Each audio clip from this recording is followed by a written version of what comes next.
Hey guys, so trying this for the first time on YouTube, a little longer format than most of the crunched up content creators on other social media platforms. I won't mention any names. YouTube is a whole different world, I know. So a little more personal, I would think. So what is this flow state I'm referring to in the title of this? And first of all, let me just give you a little bit of backstory about myself. Some of the credentials, maybe. 20 years in the fitness industry. Proficient in many different modalities of movement, strength and conditioning.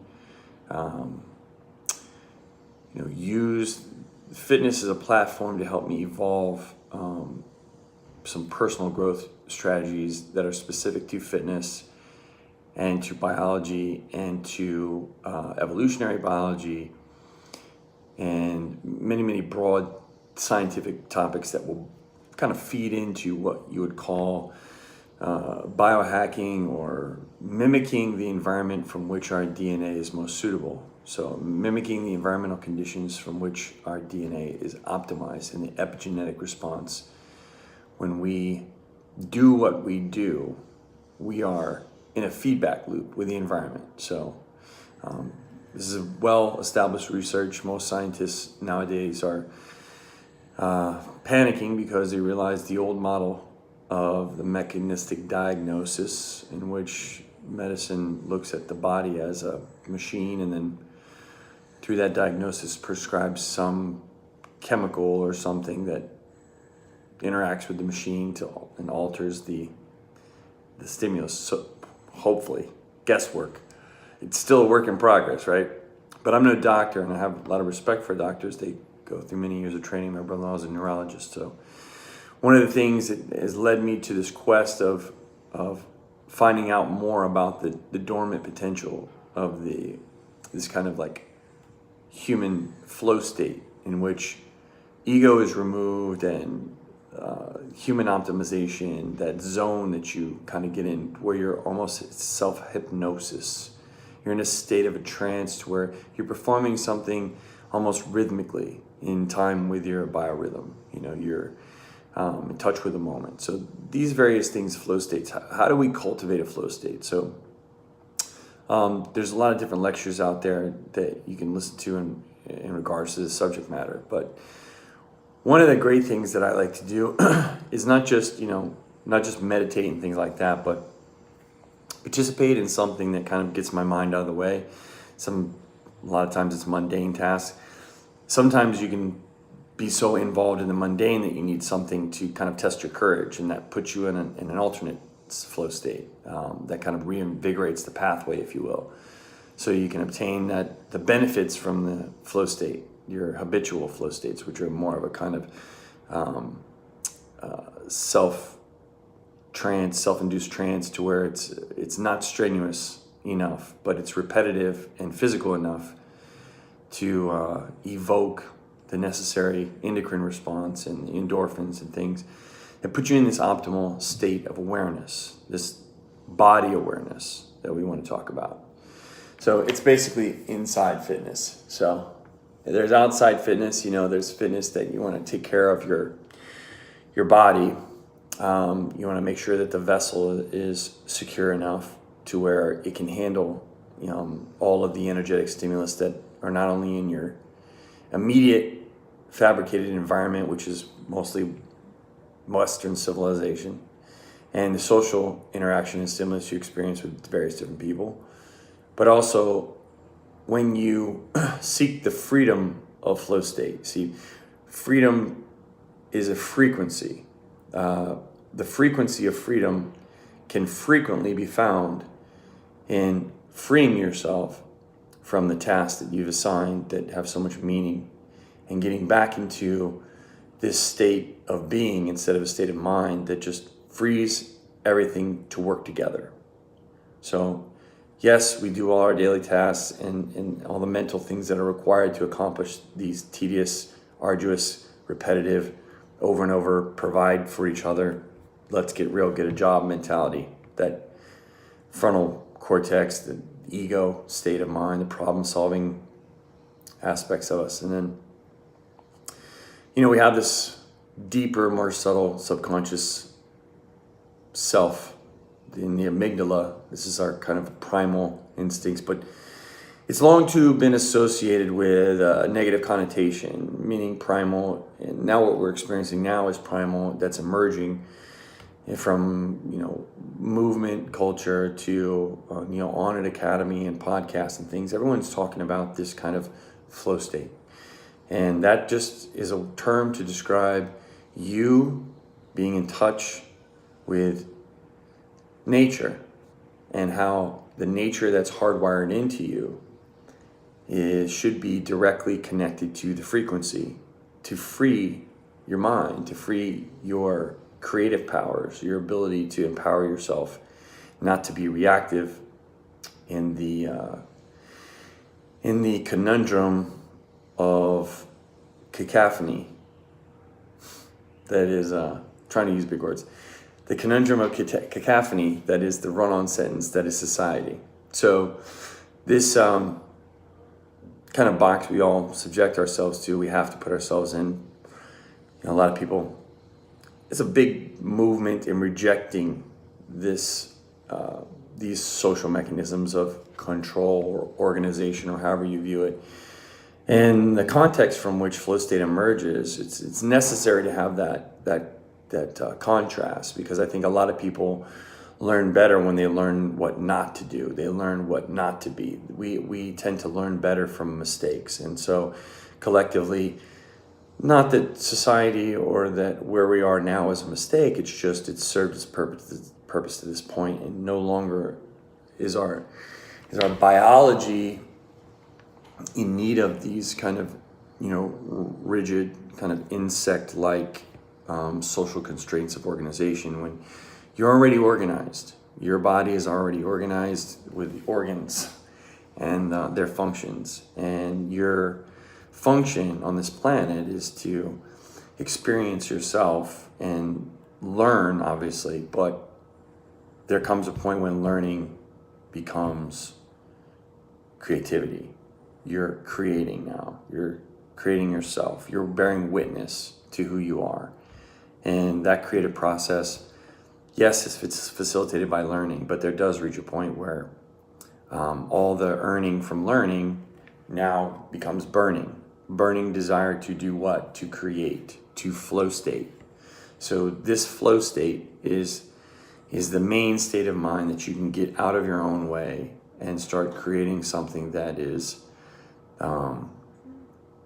deeply personal, but yet somehow impersonal. Let me try to marry, it sounds like cognitive dissonance, but let me try to marry these seeming contradictions to this kind of complexity that when we experience ourselves in flow state, that very moment of experiencing ourselves, if we think too much about that, it starts to become egoic. We attach certain meaning or ascribe certain characterizations to this state.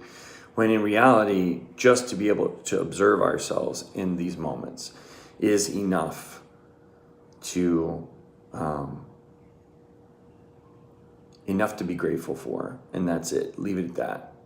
Leave it at the fact that you are bearing witness to something that's being created, and you're playing part in that creative process, but it is not so much you. Yes, you've prepared yourself through your disciplines or whatever that your affinities are, your gifts, your skills, your attributes, all of which will be used by the creative source for you to manifest whatever it is that you should bear witness in your life, which usually has some direct sense of therapeutic kind of meaning in your life, and some, at the same time, some kind of creative faculty gets evoked through this. But we can leave the characterizations and the subjective nature of this is the beauty of it. You yourself witness yourself doing something that seems to be unique, something that no longer has been institutionalized or informed, but is fully formed within you when you interact with the frequency frequently of freedom, and that is flow state. So some of the basic exercises to enter in a flow state, first of all, is initiated through breathing. So a sense of breathing, a sense of releasing. So deep inhalation, exhalation, and just releasing. The more and more you brainwash yourself with taking back your respiratory rate, the natural cadence and rhythm of your respiratory rate, not the respiratory rate that's self-programmed or environmentally programmed or induced by stress. These are all, various different respiratory rates that contribute to a less than desired flow state, or not even in most cases. Just a problem, reaction, solution, kind of panic, reactive mind state. So let's take a deep breath, and that's how you'll initiate the flow state. You release,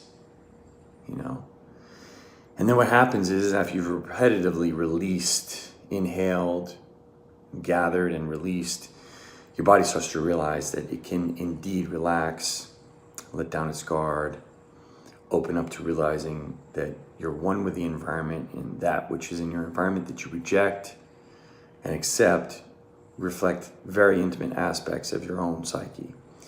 And in the process of inhalation and exhalation, you learn to embrace those things that perhaps are undesirable about ourselves. And usually they pop up in the form of criticisms, or they pop up in the form of just thinking about your thoughts too much, or trying to categorize or organize those thoughts for some ascribed meaning, when in fact the meaning itself is in the action of witnessing and performing. That in itself is life in the flow state. So removing these speed bumps are the key to unlocking the flow state and bearing witness to this source potential that you have channeling through you. And as you do so, you'll feel an immense sense of gratitude, because you're letting in energy that was around you but not accessible, because we program ourselves within a paradigm, and that paradigm creates this feedback, which is a very tight energetic structure. It's a cell wall, if you will. It's a psychic cell wall. So as we learn to let go, we have inherent gifts. We have our ancestors, our mothers, our fathers, if they've deceased, our grandparents, uncles, people that cared about us, all the way through our line, our lineage. Especially for me, I've lost both my parents, and I feel that I'm the tip of the spear as far as my family goes. So there's certain inherited gifts that you become aware of when you step outside the confines. So in reality, the reality is that we have the answers to all of our problems if we can just observe ourselves objectively. Our biases, our behaviors, our certain tendencies are there in our own thoughts, even how we behave towards experiencing something that's just emerging, that's free-flowing. All of a sudden we ascribe these things that have to do with us and less to do with what we're observing. The key is just to be that which you are observing without judgment, just to be. That is the flow state. So whatever it is that you're doing it in a manner to where you have complete neutrality. You're performing the task based on how it should be performed to its most excellent, most efficient, and most energy sparing. That's the same thing as efficient, but think of another word that just describes something that allows you to be the best at what you're doing without requiring all of the strain and stress to do it. So that happy balance between performing something that's challenging and yet surrendering to the process of knowing that it's difficult and that you have to pace yourself in doing it. So I hope that this conversation that I'm having with you, this all serves as a mirror. The phone is kind of a mirror. The technology is a mirror. You put yourself out there like that. And while most of social media world is revolving around projecting things that aren't necessarily accurate, or they're not complete in their accuracy, they're part and partial. So in an effort to kind of push out there something that's more intimate, that's more close to all of our minds, and all of the abilities that we have, and all of the voices that speak to us when we're experiencing something new, that's being revealed within us. Just let it go, let it be, observe, be grateful, bear witness, experience often. So David Morin signing off here. This is a flow state cultivate tutorial, or just a sharing thoughts. It's not really a tutorial, but I know many of you are proficient at flow state and how to cultivate it, and I just appreciate you taking the time to watch. So remember, to cultivate the flow state, first you must initiate deep breaths, deep inhalation, deep exhalation. That's to initiate the flow state and to cultivate it. Then once you've cultivated this awareness of this state of mind, where you're non-judgmental about what you're experiencing and what's emerging from you, that you're participating in this greater source that you have biologically been tuned to, and no longer are you tuned to respiratory and nervous system tuned to a stressful environment like the city. You're more in tune with nature and that programming within you that allows you to be in this effortless, energetic state of creation. And this is the flow state. So it's a wonderful sensation.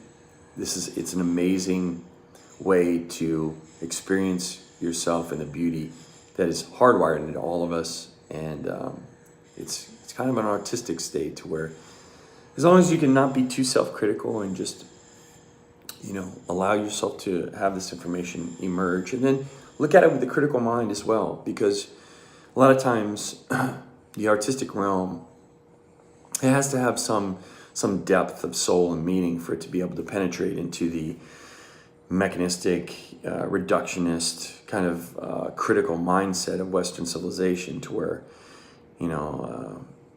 the reductionist model seeks to peer review the validity of something without first attempting to experience it themselves. Obviously science attempts to be objective, but let's be fair, scientists are very much subjective, because they subjectively observe nature, and they extrapolate from biology, or from physics, or from nature, basically from observation of nature and the cosmos. They reduce certain inferences or theories, and then they publish their theories and prove it mathematically for peer review. And in that peer review process, they can get validated if they can get enough people to see their subjective experience and have consensus. Well, consensus only lasts for a certain amount of time, hence Newton's wall that he ran into when he had no ability to see how the information in the future would be carried on by many different minds. So here's another example of participating in the flow state. It's not something that we should be receiving Nobel Peace Prizes for, these prizes are subjective, right? But what's truly objective is nature. That's the only objective consensus, nature. So, signing off, guys. I love you. Thanks for hanging in there with me. Bye.